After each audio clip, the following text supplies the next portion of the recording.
Hello my dear friend, welcome to KK Chauhan Vision. Today we are going to learn about the topic saturated and unsaturated hydrocarbon और carbon compounds.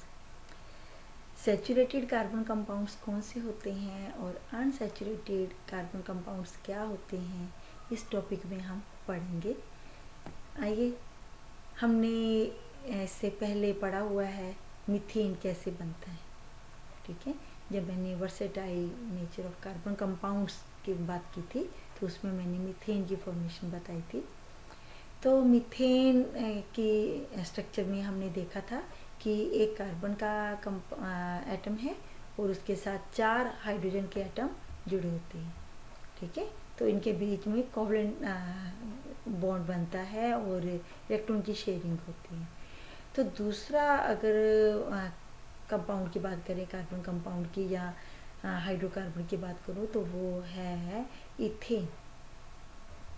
Methane के बाद ethane.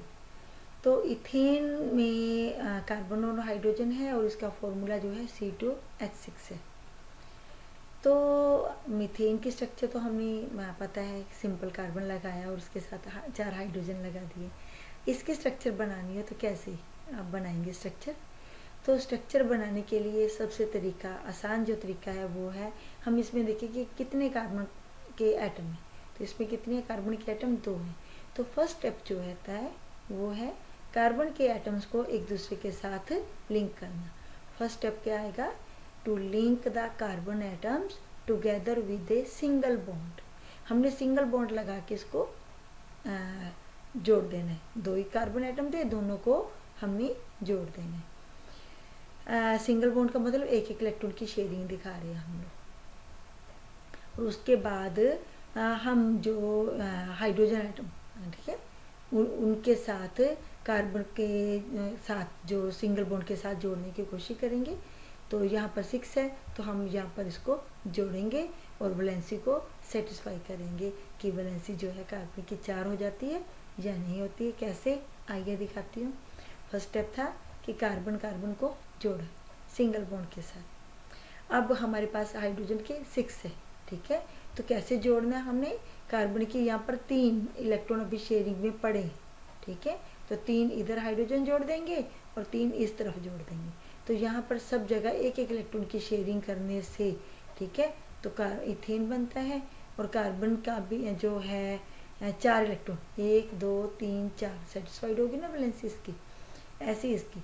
तो first step था carbon के बीच एक single bond दिखाया, एक electron की शेयरिंग दिखा दी। फिर हाइड्रोजन को सिंगल बॉन्ड के साथ जोड़ा, क्योंकि 6 एटम थे हमारे पास हाइड्रोजन के फॉर्मूले में। तो ये 3 इधर जोड़े, 3 इधर। अब देखेंगे वैलेंसी इसकी कंप्लीट हो जाती है कार्बन की। तो 4 ही थे ना वैलेंस इलेक्ट्रॉन, तो चारों कंप्लीट। इधर भी 4 ही थे तो चारों कंप्लीट। तो ये इथेन की स्ट्रक्चर होगी। तो इथेन की जो इलेक्ट्रॉन डॉट स्ट्रक्चर में भी हम ऐसे दिखा देंगे। कार्बन के मैंने क्रॉस के साथ इलेक्ट्रॉन लिए हुए हैं, ठीक है। इस कार्बन के भी क्रॉस के साथ इलेक्ट्रॉन लिए हुए हैं। सबसे पहले एक इलेक्ट्रॉन की शेयरिंग के साथ हमें सिंगल बॉन्ड दिखाना। उसके बाद हाइड्रोजन एटम ने अपना एक इलेक्ट्रॉन डाला हुआ है। 3 हाइड्रोजन एटम इस कार्बन के साथ थे, 3 हाइड्रोजन एटम इस कार्बन के साथ थे। तो ऐसे ही शेयरिंग में हमने एक इलेक्ट्रॉन दिखा देना।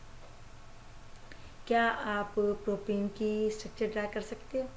तो प्रोपेन का फॉर्मूला जो है C3H8 है। तो इसमें 3 कार्बन सबसे पहले हम एक इलेक्ट्रॉन के साथ जोड़ेंगे। अब 8 हाइड्रोजन एटम जो है उनको ऐसे जोड़ेंगे कि कार्बन की जो वैलेंसी है वो सेटिस्फाई हो जाए। तो इस कार्बन के साथ 3 जुड़ सकते हैं क्योंकि 3 इलेक्ट्रॉन रह गए थे। इस कार्बन के साथ भी 3 हाइड्रोजन एटम जुड़ सकते हैं क्योंकि यहाँ पर भी 3 रह गए थे। अब इस कार्बन की बात करें तो इस कार्बन ने एक इलेक्ट्रॉन इसके साथ शेयर किया हुआ है, एक इलेक्ट्रॉन इसके साथ शेयर किया हुआ है। 2 इलेक्ट्रॉन निकल गए। अब 2 बच गए, तो एक इस हाइड्रोजन के साथ, एक इस हाइड्रोजन के साथ शेयरिंग में आ जाएगा। तो देखिए हाइड्रोजन के 8 हो गए पूरे और कार्बन के 3, C3H8। तो इलेक्ट्रॉन डॉट स्ट्रक्चर ऐसे ही बनेगा, ठीक है। यहाँ पर मैंने कार्बन के जो है वो डॉट फॉर्म में लिए हुए हैं, हाइड्रोजन के क्रॉस फॉर्म में इलेक्ट्रॉन शो किए हुए हैं, ठीक है। तो इस कार्बन के साथ यहाँ पर एक हाइड्रोजन और एक यहाँ पे भी हमने जोड़ना है, ठीक है। 2 हाइड्रोजन एटम इसमें जुड़ेंगे। हमने देखा कि जो कार्बन के एटम्स है, जब उनको एक चेन में जोड़ा तो अगर सिंगल बॉन्ड के साथ कार्बन कार्बन के बीच सिंगल बॉन्ड ही रहे तो वैलेंसी सेटिस्फाइड भी हो जाए तो उसे हम सैचुरेटेड कार्बन कंपाउंड कहते हैं। और ये सैचुरेटेड कार्बन कंपाउंड जो होते हैं वो इतने ज़्यादा रिएक्टिव नहीं होते। तो दूसरे कार्बन कंपाउंड्स जिनके बीच जो कार्बन कार्बन के बीच सिंगल बॉन्ड से वैलेंसी सेटिस्फाइड नहीं होगी, उनकी बात अब हम करने जा रहे हैं। एग्जांपल लूँगी C2H4, इसे हम कहते हैं एथीन, ठीक है। तो एथीन में कार्बन की कितनी है? 2 हैं। तो पहला स्टेप हमारा वही होगा कि हमने कार्बन कार्बन को सिंगल बॉन्ड के साथ जोड़ देना है, ठीक है। फिर वैलेंसी सेटिस्फाइड करने की देखेंगे कैसे होता है। आइए, पहले चेन बनाई कार्बन कार्बन की, फिर हाइड्रोजन हाइड्रोजन के 4 ही एटम है हमारे पास, जोड़ा। अब इस कार्बन की बात करते हैं। 1, 2 और 3 इलेक्ट्रॉन थे यहाँ पे, है ना। एक और इलेक्ट्रॉन अभी कम है। इस कार्बन की बात करें तो 1, 2 और 1 इलेक्ट्रॉन इसका, यहाँ पे आ गया 3, 1 इलेक्ट्रॉन इसका भी कम है। इसका मतलब कार्बन की वैलेंसी अभी सेटिस्फाइड नहीं हो रही। हाइड्रोजन के एटम लगा दिए हैं हमने तो सेटिस्फाइड नहीं हो रही, तो यहाँ पर हमें एक बॉन्ड और दिखाना पड़ेगा, ये स्टेप, ठीक है। तो यहाँ पर कार्बन कार्बन के बीच में कौन सा बॉन्ड आ रहा है? Double bond. ये अनसैचुरेटेड हाइड्रोकार्बन बना, ठीक है। इसका इलेक्ट्रॉन डॉट स्ट्रक्चर ऐसे बनेगा। अब हम बात करें इथाइन की, तो इथाइन का फॉर्मूला है C2H2।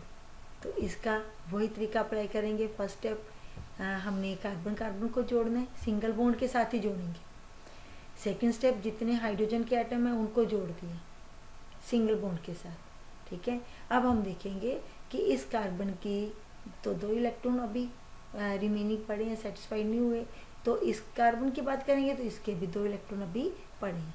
तो यहाँ पर 2 इलेक्ट्रॉन दोनों के पास 2 इलेक्ट्रॉन पड़े हैं, तो यहाँ पर 2 बॉन्ड और बनेंगे। तो यहाँ पर हम ट्रिपल बॉन्ड दिखाएंगे, डबल नहीं दिखाएंगे, ट्रिपल दिखाएंगे, ठीक है। तो ट्रिपल बॉन्ड के साथ ये स्ट्रक्चर बन जाती है, ठीक है।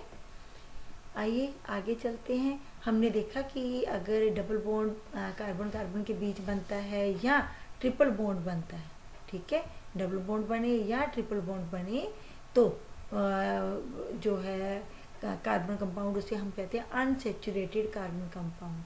और ये अनसैचुरेटेड कार्बन कंपाउंड जो हैं वो ज़्यादा रिएक्टिव होते हैं, ठीक है। तरीका अनसैचुरेटेड हाइड्रोकार्बन बनाने के लिए भी हम वही तरीका अप्लाई करें। पहले सिंगल बॉन्ड के साथ जोड़ेंगे, फिर हाइड्रोजन एटम लगाएंगे, फिर हमने देखा कि यहाँ पर अभी 3 इलेक्ट्रॉन, 2 इलेक्ट्रॉन कम है। 1 इलेक्ट्रॉन की शेयरिंग और करा के देखी तो भी 1 इलेक्ट्रॉन भी बचता है।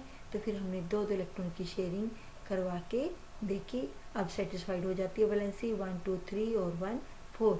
इस कार्बन का भी 1, 2, 3 और 1, 4, ठीक है। तो वैलेंसी सेटिस्फाइड करनी है। और ऐसे हाइड्रोकार्बन जो होते हैं वो अनसैचुरेटेड होते हैं और ये ज़्यादा रिएक्टिव होते हैं, ठीक है। तो आज हमने सैचुरेटेड और अनसैचुरेटेड हाइड्रोकार्बन पढ़ा। इस टॉपिक से रिलेटेड अगर आपकी कोई क्वेरीज हो आप लॉग इन कर सकते हैं। मेरी वेबसाइट है www.scienceeasylearning.wordpress.com। You can also like my Facebook page, that is KK Chauhan. Thank you. अगर ये वीडियो अच्छी लगी हो आप मुझे लाइक दीजिए, सब्सक्राइब भी कीजिए, अपने फ्रेंड्स को भी रिकमेंड कीजिए। Thank you.